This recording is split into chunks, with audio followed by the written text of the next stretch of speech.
on This Week in NASCAR. Our expert panel will dissect the 25th annual NASCAR Sprint Cup All-Star race from Lowe's Motor Speedway. NASCAR's biggest stars were out, while the Wild Thing fell short of his hopes to bring home the prize, and Matt Kenseth could only watch his dreams go up in smoke. Tony Stewart worked his way through the action with $1 million grin. We give it a 10. Our All-Star edition of This Week in NASCAR starts now.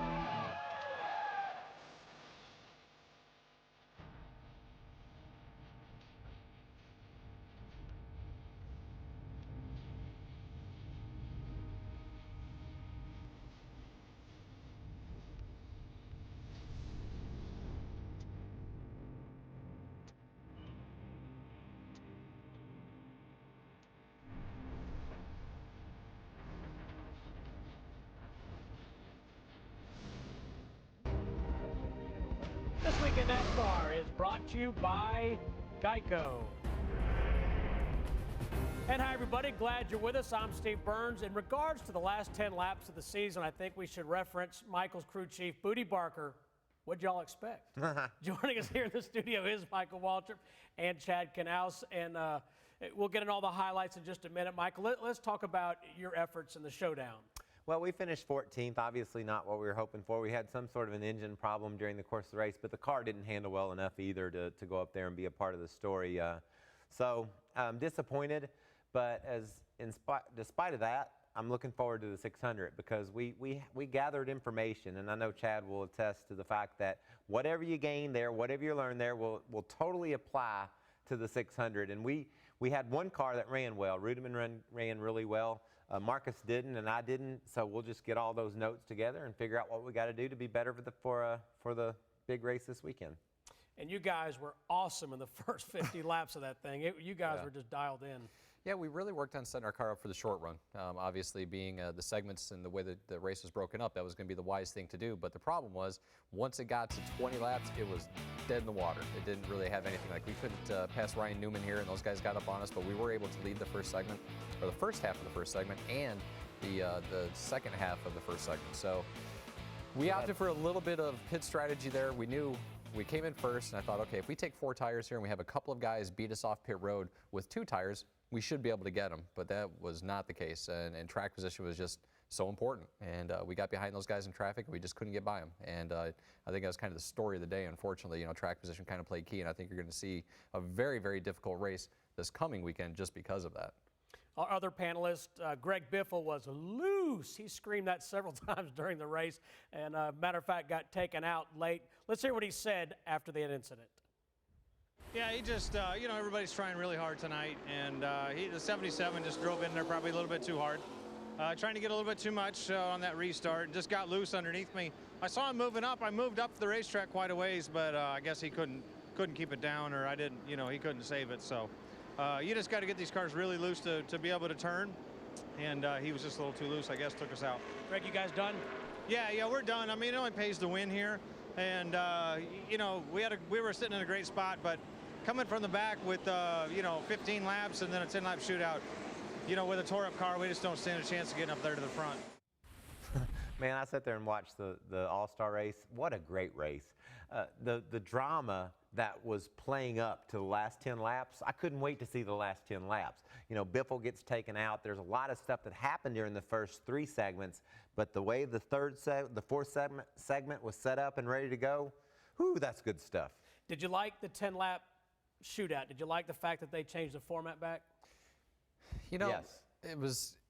Michael says yes. It doesn't matter to me. Whatever they want to do. I enjoy that race no matter what, and I think it's an exciting race. I think it's the best all-star competition of any professional sport. Anything that they do is going to be exciting, and I can promise you the guys are going to go for it. So I thought it was fine. The cool thing about the 10 laps is the fans want to see action, and when you crunch it down to 10 laps, 20 laps, you're going to see half as much action in that amount of time. I just believe that if you tell people they got 10 laps, they're going to flip up the switch and go. And that's what we saw Saturday night. Those first 5 laps of that 10-lapper was as good as you've ever seen. Well, we're going to see those in just a little bit. Meanwhile, the headline of the night goes to Tony Stewart, his first All-Star win, and perhaps more importantly to him. And Michael, I want to get your take on this. His first win as an owner. I was privileged to be able to talk to him at Victory Lane, and you could just see how proud he was, see it and hear it. Well, I remember the first time I won a race in one of my cars. We started a nationwide team behind my house. We built cars behind my house, and we would load them up and carry them to the track and race against DEI and Hendrick. And, you know, we were racing from Sherrills Ford. And when I won, I thought, man, this is a great feeling. And it inspired me to have a Sprint Cup team one day. And so I can only imagine how Tony feels. Not only did he get a win, he won the All-Star event, and he had to put on his hat this morning, Monday morning, and say, I'll be darned, I got $1 million coming. I've learned a little bit. That helps your bottom line. Really? Yeah. That's that math thing. He did not have $1 million budgeted into his bottom line. He thought he might make a couple hundred maybe, and that was already accounted for. $1 million. So race car drivers don't race the All-Star race or any race for the money. They race it for the trophy. But the owner, he wants the money. And so Tony woke up this morning and got a bump. He's like, ooh, God, I got that trophy. Oh, yeah. And they're going to send me a bunch of money. That's awesome. Chad, how closely does Stewart-Haas Racing work with Hendrick Motorsports? Very closely. And, you know, obviously they've got Darian Grubb over there, and a bunch of people, Scott Radel and some of the other guys that used to work at Hendrick Motorsports actually are over there on that Stewart-Haas organization. So very, very close, and it's a great thing because they're getting themselves to the point where they're running competitive week in and week out, and we're starting to get some of that information back. You know, what we've given them, you know, with the cars and the engines and some of the technology that we've got, they're starting to contribute and give some of that stuff back to us. So it's going to be a good working relationship between the two organizations. And that's what's so important. You know, you want to give, and then eventually you want something back. And Chad said that so eloquently. He gave, they gave, and now what'd you do? How'd that work for you? They're going to be a better race team because of Tony. And that's really important when you have a multi-car operation. Kind of like this show. It's a two-way street, right? Yeah, both of y'all give. And I sit over here and go, what'd you say? Well, right after this, as we said, Tony Stewart scored his first win for Stewart-Haas Racing and his first All-Star win. You'll hear what he said in the Radioactive feature. And a Major League fake-out on pit road may have changed the complexion of the race. All-Star highlights coming up. And it's the 50th Coke 600 this year. We'll take a look back at the history of the sport's longest race. This Week in NASCAR is presented by Geico, where 15 minutes could save you 15% or more on car insurance. And brought to you in part by Z-Max, performance you can feel.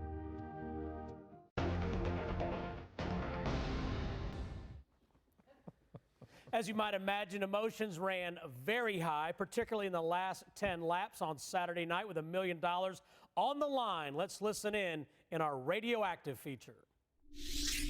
Radio, check 1, 2. 10-4, got you. Check 1, 2. I got you there. You got me okay? Got a copy. 10-4.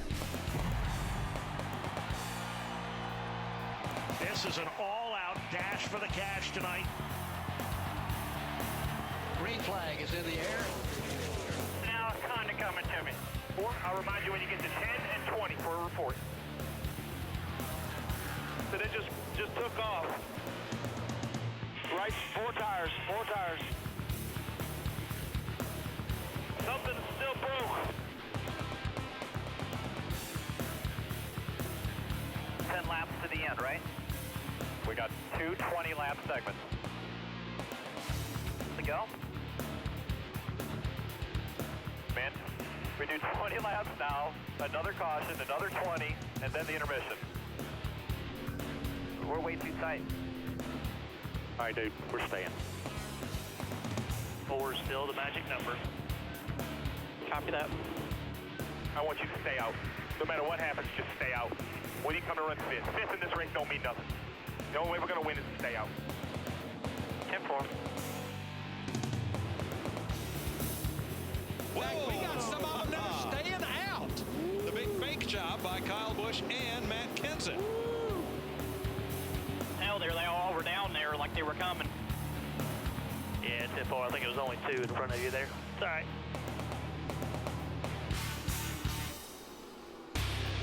10 green flag lap. Look at that. Kyle Busch tried to time it. Matt Kenseth slammed the door on it. Jimmy Johnson gets loose. He gets punted and spins on the back straightaway. Yeah, stay in line so they cross start finish line. Should be a complete restart.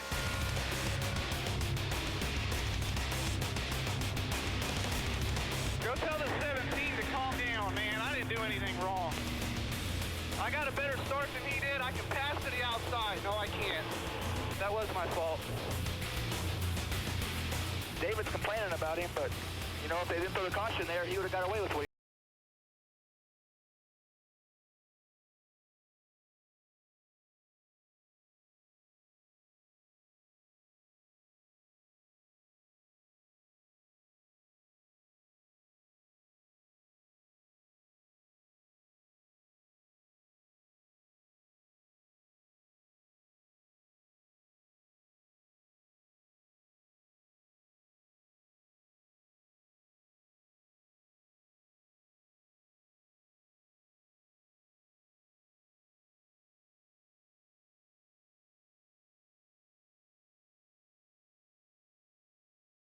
Says it all right there, how Steve Letarte actually approached that race with Jeff Gordon. He's like, look, we didn't come here to finish 5th. We came here to win this race. And the only way that we're going to win this from where we're at right now is to stay out. And I think that's the way everybody approached that thing.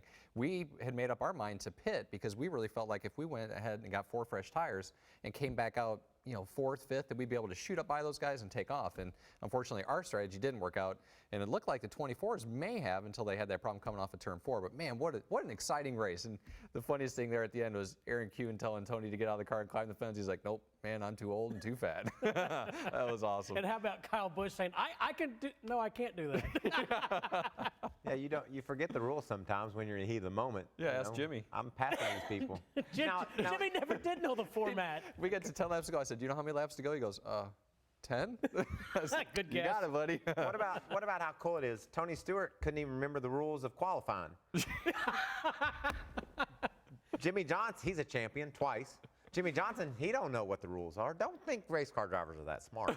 That's why we need a lot of direction. Tony said he was nervous, and that's why when they dropped the jack in qualifying, he took off. He goes, I went from being nervous to being stupid. So, I'll be right back. It happens that quick. All right, let's take a look at the highlights. We'll start with the Showdown race. 40 laps, just 2 drivers would transfer. Sam Hornish Jr. was fast in that 77 car. I like what he said. You know, why do you race for, you know, your second, you're in, why do you race? He said, because I was looking in my mirror. There was a dude coming. You know, you have to make sure you get in. Sam passed Strimmy, he got in, and Jamie McMurray passed Strimmy as well and got in. And the fan vote goes to Joey Logano, who looked a little nervous standing next to Ric Flair. Well, let me tell you about small. Joey Logano. You know, you see that commercial, he's got 300,000 fans already. He got them from Home Depot. They just all voted, and he was in. I never even thought that was much of a competition. He had it from the beginning.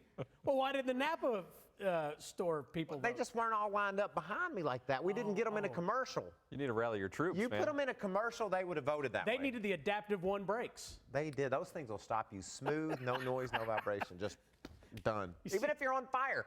If you've got your car and you're driving down the road home and you catch on fire, you better have those pads. I opened the gate, didn't I? You totally did, dude. All right, let's move along to segment 1 of the All-Star race. Boy, Chad's car with Jimmy Johnson opened up a huge lead. What were you thinking as a crew chief? I mean, I know you have to be nervous because you're saying, okay, this is pretty easy right now. The track might change. Oh, I knew we were in trouble. You know, how are you gonna? What were you thinking? How are you gonna keep this car up front? Well, it's not that it's difficult to keep it up front. Well, excuse me, let me replay that. It's difficult to keep it up front if you're not making adjustments. We had to make adjustments at that point to keep our car changing with the racetrack and changing with traffic, and you couldn't give up the track time or the pit time to give up the track position to do it in such a short race. So we were kind of in a box, unfortunately. I'll tell you a funny story real quick. In 2004, I'm running second in the 600, and I say, the car's perfect, don't touch it. And every time I'd pit, Slugger was my crew chief. Every time I'd pit, I'd see somebody in the back window doing this. I'm like, I said don't touch it. And they said, we have to. We have to keep up with the track. And that's what your mentality was as well. No matter how far ahead you are, you better be working on your car, right? And you're going to see a lot of that next weekend.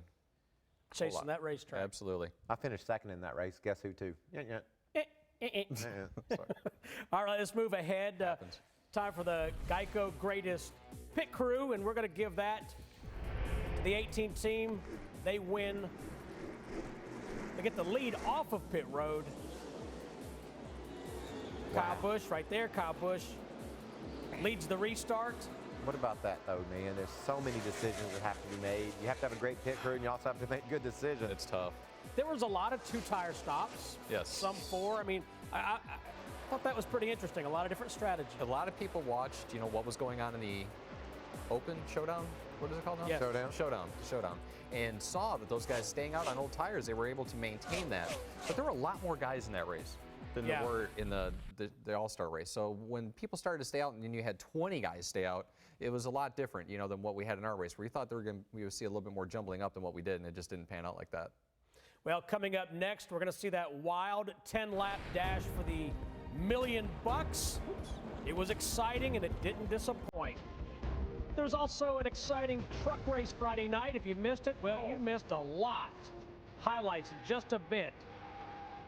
We'll see a lot of action next Sunday. We'll talk about that as well.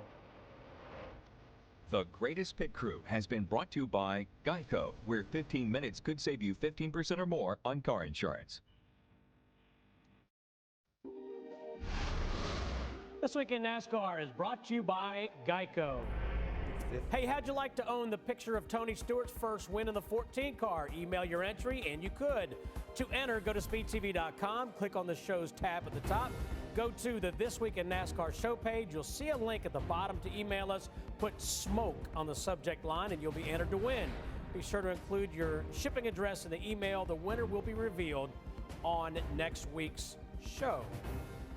All right, let's move ahead in the wildness from the 25th All-Star race at Lowe's Motor Speedway this past Saturday night.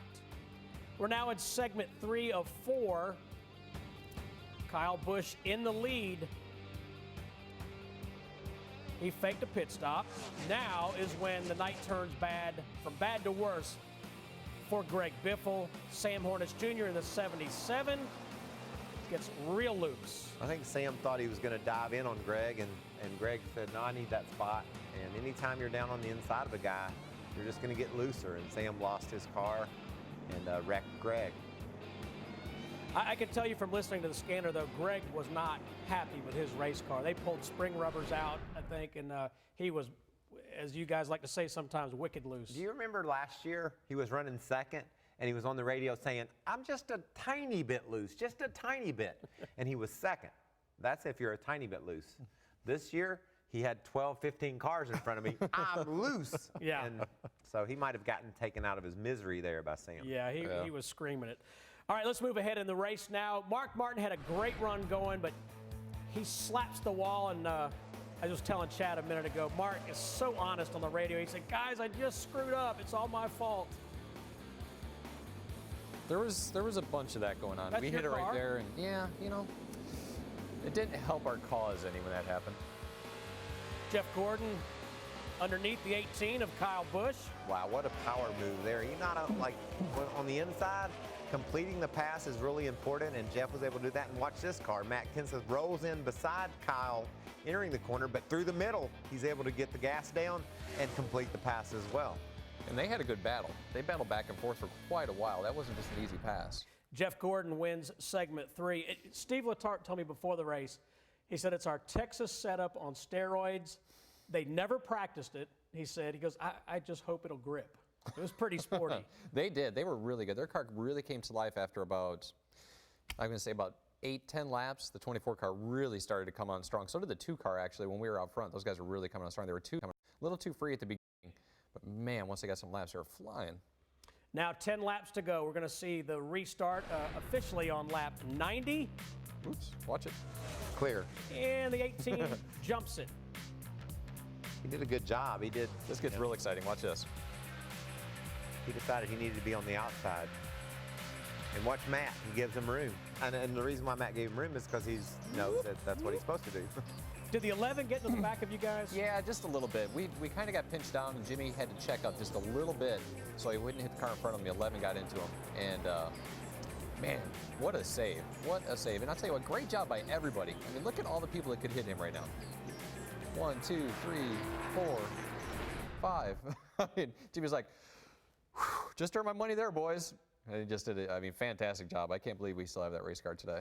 And Michael, as we get into this final 10 laps, I was joking. Booty Barker says, "What do y'all expect?" But it's true. I mean, you throw $1 million out there with guys who make their living driving race cars, and you don't have to worry about points. Bring her home in a basket. Can I remind you? Let's rewind to Talladega. There was not $1 million on the line, and there were points involved, and people drove like they didn't have any sense. Richmond, same deal, all over each other for way less money. It's about the trophy for a driver. That's all it's about, I promise. But not the owner. The owner's happy today. That Tony Stewart guy is like, yes. All right, time for the Castrol Edge smart move of the race. Now, Kyle Busch is going to go 3 wide. What a start. That's what the cool thing about Kyle Busch is, you know where he stands. When he's behind you, you know what's going to happen. But what about the fact that the first time he went to the outside, this time he goes down the middle? He is just amazing on restarts. Well, and he's pretty good after that, too, don't he? Yeah, not bad. He doesn't do a bad job after. Like, I've seen him on lap 40 or 50 still run pretty good. This is tough right here. Jeff, he's thinking that the 18 car is the only car on his outside, so he starts drifting up a little bit, and the 39 happened to be there. Whoops. There's not a spotter in the world that could save those crashes. You know it happens so fast, and you're committed. By the time they say 3 wide, Jeff was like, oh, no. He heard it, and he's like, ooh, there's not room for 3 of us. I got to tell you guys, I don't know if you knew this or not, but the 39 car had a broken left front shock. And they were talking, it wasn't that long prior to that, they were talking about parking it. And they got down 2 laps, I think, changed that shock, and there he was running for the win. That was amazing what that 39, Tony Gibson and those guys did. Well, as a race car driver, when I heard about the lucky dog, I thought, that's dumb. Why do they don't need to do that. Gimmicky, you thought. I thought it was a gimmick. I thought it was ridiculous. And that shows you why NASCAR's done a pretty good job over the last 50 years keeping this thing going. It's a story now. It's something that you as a reporter can cover, and the race teams can try to exploit and take advantage of. And Tony Stewart's team with Ryan Newman, they were able to get back in the race and were a big part of the story. I would say as a broadcaster, it gives teams hope. Yeah, I mean, there were years I covered this sport where if you got down a lap, you were done. Especially 2. Especially 2, forget it. Just forget it. But it gives you, the racing is all about the fans. And it just gives the fans something else to watch, something else to follow, something else for you guys to report. And we love to report it. All right, restart on lap 93. Kyle Busch, once again, gets a great jump. But hang on, Matt Kenseth is coming.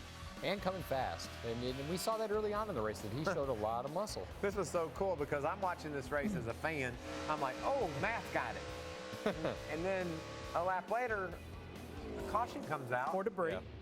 And I'm thinking, okay, this is going to be a play. I didn't know. Okay, so let me ask you this. You're watching that, you said as a fan. Did you think the 14 had a shot? Well, I noticed the 14 was really glued up on those 2 battling for the lead, but sometimes when 2 cars are racing side by side, another one can be a part of it.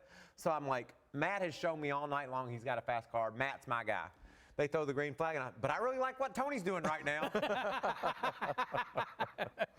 All right, here we go with a sprint monster mobile moment. Let's see what Tony Stewart has. Watch how fast he makes this happen. And that's what you have to do in this format, Chad. You better get it done in a hurry. He drives around Kyle Busch. But he does a great job of passing the 17. He just sets him up and drives underneath him. That car was handling great. It was handling great, and I bet you the 17's thinking, where'd he come from? What happened there? That's awesome. I mean, so awesome for Darian Grubb and all those guys over there that, have worked so hard to get that team up and running and get everybody situated. I mean, it has not been that long. It's only May. I mean, we've won how many races? 11?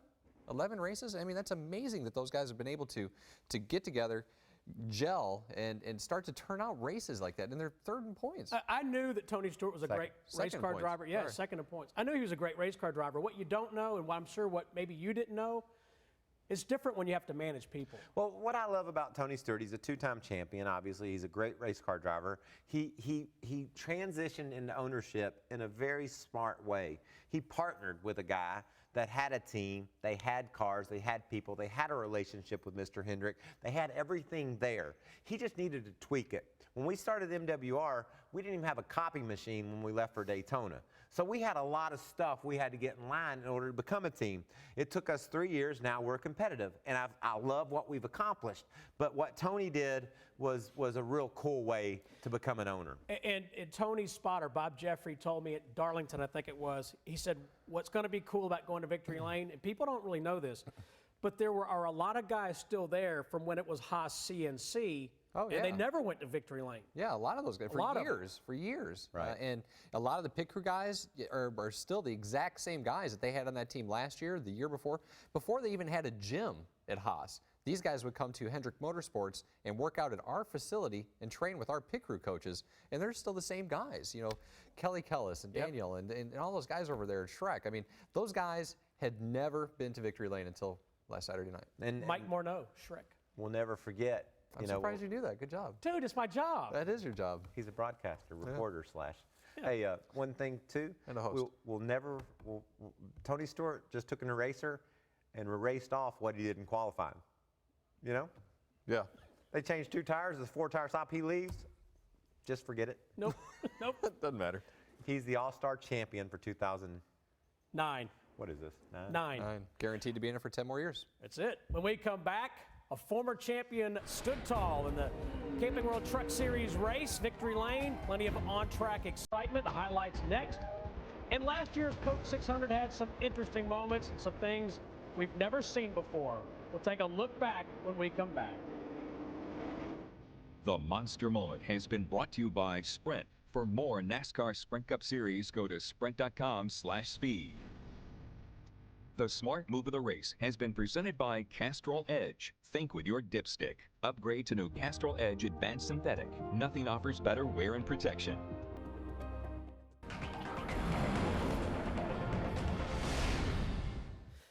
The NASCAR Camping World Truck Series teams ran their 6th race of 2009 at Lowe's Motor Speedway on Friday night.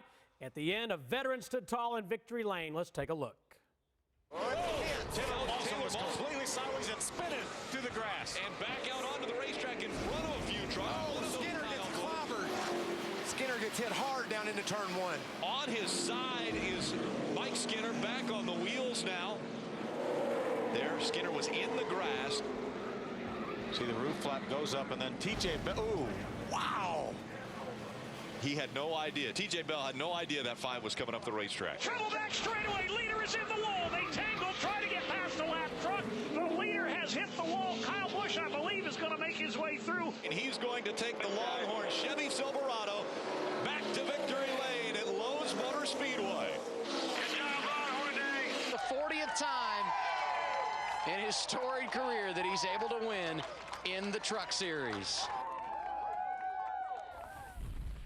That race had it all. I swear, I felt like I'd run a marathon when it was over. Which you have, so you can literally say that. So I really did feel like that. Kyle Busch was leading the race, looked dominant early. He got behind Colin Brown, crashed him. You know, just shows you how hard this is. You're gonna, even if you're Kyle Busch, you're gonna mess up. You're gonna make a judgment error that results in disaster for other people and even yourselves at times. And then, I'll wrap up real quick. The greatest restart I've ever seen. Ron Hornaday, restart champion. He's got Kyle Busch right behind him. He knows, no matter how good Ron is, when they get to turn 1, Kyle's going to go somewhere. He's going to figure out how to get a run on him. And Harvick got on the radio and said, protect the high side. And Ron went down to turn 1, and here comes Kyle like he expected. Hornaday goes high, Kyle goes to the bottom. You can't pass down there. Ron was too good. He went to the next corner, cleared him, done.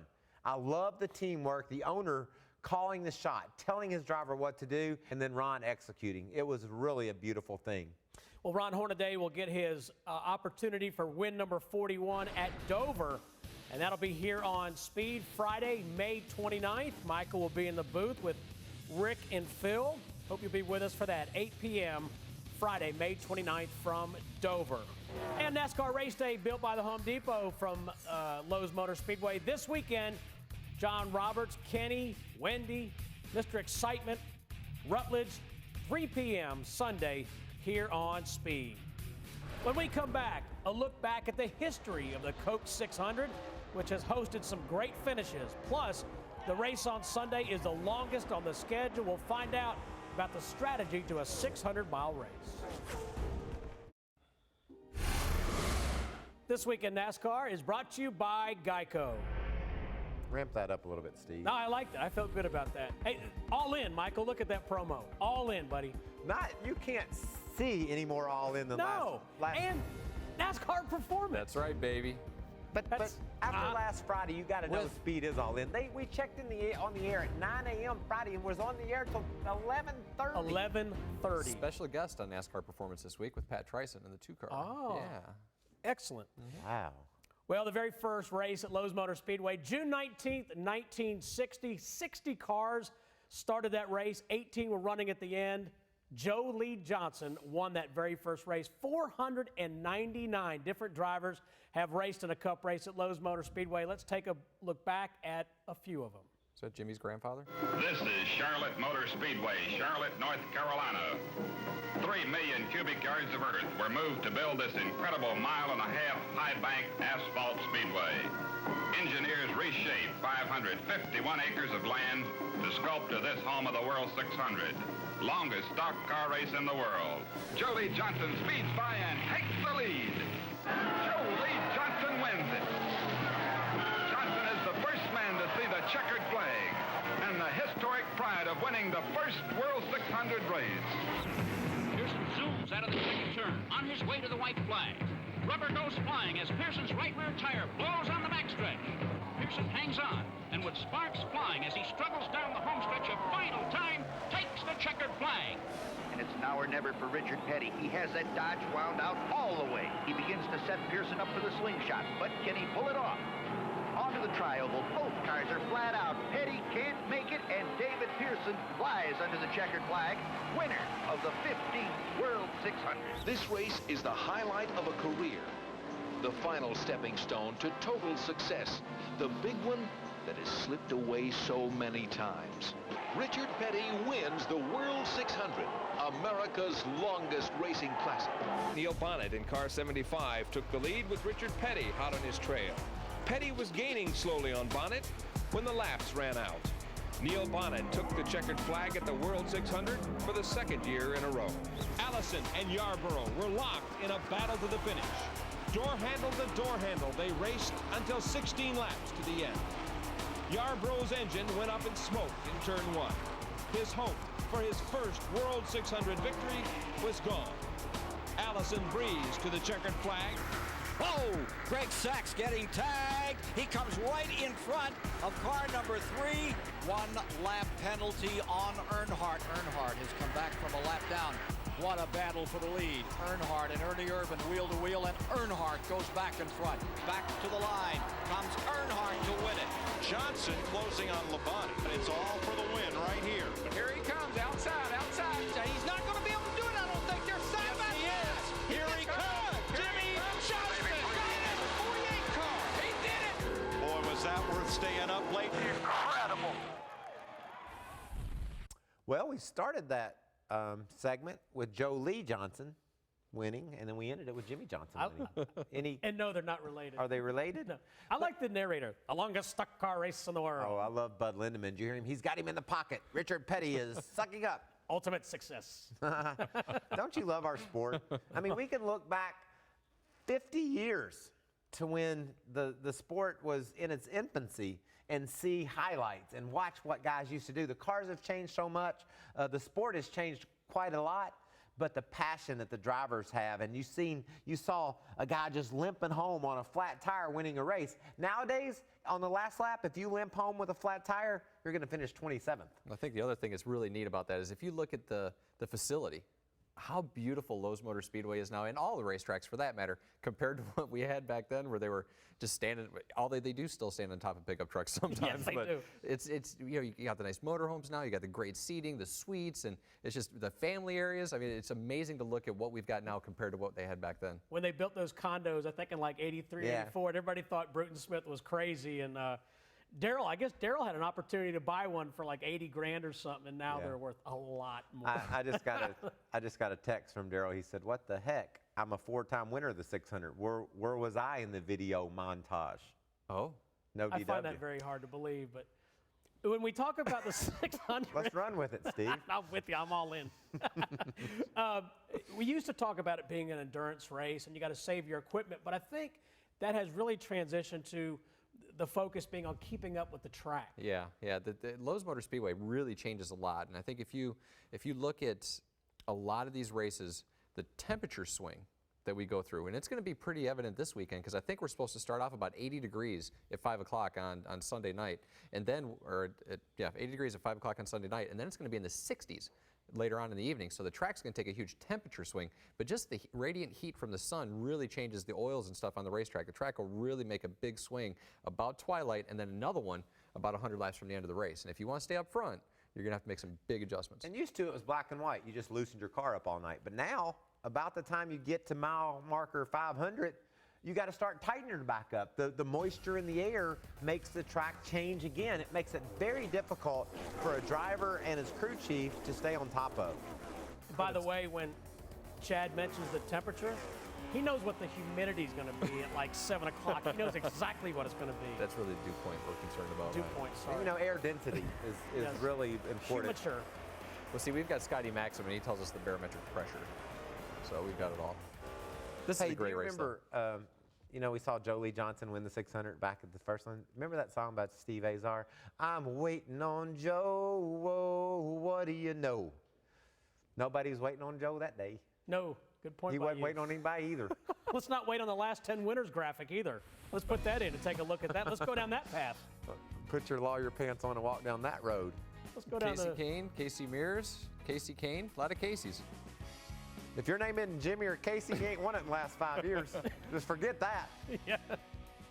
All right, up next, a look back at Casey Kahne's big win in the 2008 Coke 600.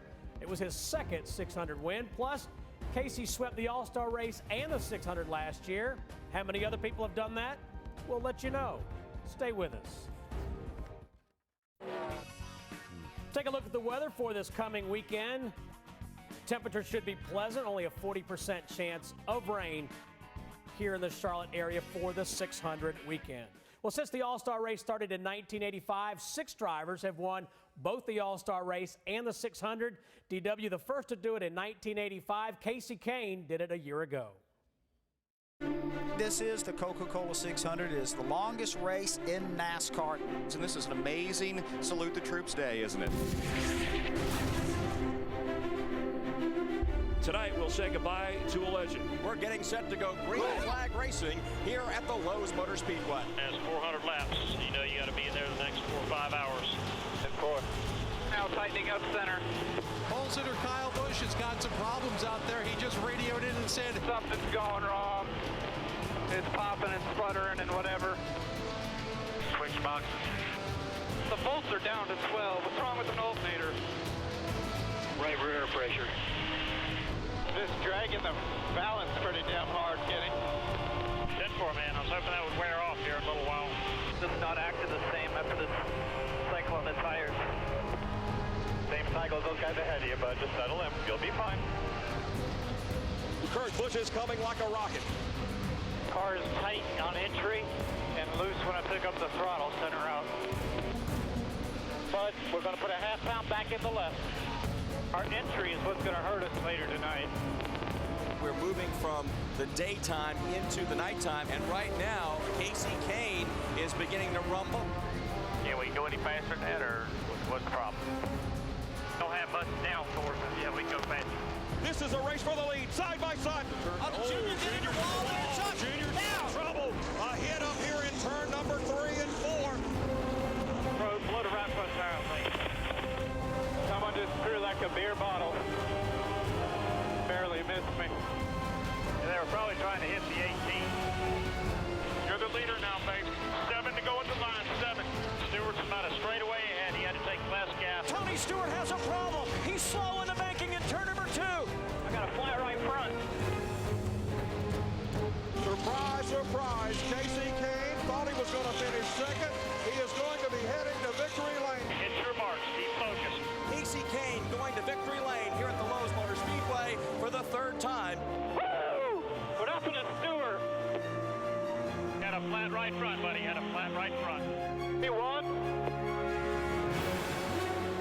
Buddy, we won, bud. We won. Great job. Great job.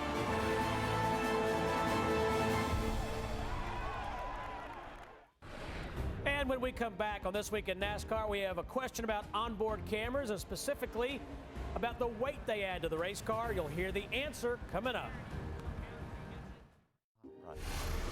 This Week in NASCAR is brought to you by Geico. How'd you like that one, Michael? I love it. 15 minutes could save you 15%. I got up on the wheel for that one. Time now for the Z-Max Fuel for Thought email segment. Our first question, do the cars with onboard cameras get to compensate in any way for the added weight of the cameras? Mr. Waltrip will field that one. Yes, not only the weight, but also the aerodynamics. We have a fake camera pod on top of all the cars, whether there's a camera in it or not, because there could be some perceived or actual aerodynamic advantage by the cameras. Back in the day, everybody would want to have a camera because it just gave them a little bit more downforce. They changed all that and made everybody run the same pod. Excuse me while I open my Diet Coke. Do you get chug points for that? I don't know, but I love Diet Coke. And secondarily... He's working on it, obviously. Secondarily, you can add weight. Everybody's weight is adjusted with the camera. You don't necessarily get to put it where you want to, and I don't know why I have my hand like this while I'm talking, but I do, and you can move weight around. Like this. Cheers. Okay, cheers. All right, question number 2 is for Chad Canals. Does a crew chief ever get to drive the car? Chad, will you use your hands like that while you answer too, so I don't look so dumb? Like, could you say, well, one time I was at Milwaukee. Chad, do you ever drive the car? I've never driven the 48. I have not. Back when I was crew chief at Melling Racing, I did drive the 92 car with Stacy Compton, and I actually managed to stuff it in the fence one time, which was fantastic. That was great stories on that one. But no, I leave the driving to the driver, and he leaves the crew chiefing to me. All right, most of the time. Let's elaborate a little bit. You drove it, you were saying at Milwaukee? Milwaukee, yes. We were driving to Compton. See, we were struggling. I mean, back then we had no money. We were just trying to make things work, and I had all these crazy ideas, and he's like, you're a crazy, dumb crew chief doing all this kind of stuff. He's like, it's going in the corners, chattering the tires. And he's like, you drive it then. And I was like, well, all right, well, I'll drive it. I'll show you. So I hopped in, and I made a couple laps, and what are you doing over there now? That's where I got that from. I was doing Ricky Bobby. I got to talk, and I was like, I don't know what to do with my hands. so I made a couple of laps, and help me, Tom Cruise. Help me, Oprah Winfrey. Yeah, that was good. That's what I was screaming when I was on fire. When I was on fire at Darlington, I was saying, help me, Tom Cruise. Help me, Oprah Winfrey. Oh, next. So he wrecked. So he wrecked. I'm sorry. It's okay. It's good stuff. Good times. Oh, goodness. All right. Reminder about the picture of the week. If you'd like to win the picture of Tony Stewart in Victory Lane. I still have a shock. I have a shock. Stacy gave me a shock off that car. A shock absorber was bent. Yeah, I was going to say, I have a shock. Did he mount it? He mounted Go to the This Week in NASCAR page. You'll see a link at the bottom to email us. Put smoke on the subject line. Oh, boy. Be sure to include your shipping address and all that other stuff. Is this thing about over? We're getting there. We're deteriorating, Steve. Yeah. This Week in NASCAR is presented by Geico, where 15 minutes could save you 15% or more on car insurance. Brought to you in part by AutoZone, because do-it-yourself doesn't mean you have to do it alone. Get in the zone, AutoZone. And by NASCAR Banking, only from Bank of America. Your debit card, your credit card, your driver. Learn more at a Bank of America banking center. Be with us next Monday night at 8 o'clock. MW will be here. We're not sure about the other guests, but they're lined up. It's a long list. I might come by and do it. I don't know. I got plans. We're just going to have to see. Let's got plans. I mean, well, far be it for us to inconvenience you. Hey, Wednesday, Michael Waltrip Racing fans. That's right. Autographs at MWR 11 to 1 and MWR. You never know who's going to be there. I think Dale Jr.'s coming. Whoa. Please not.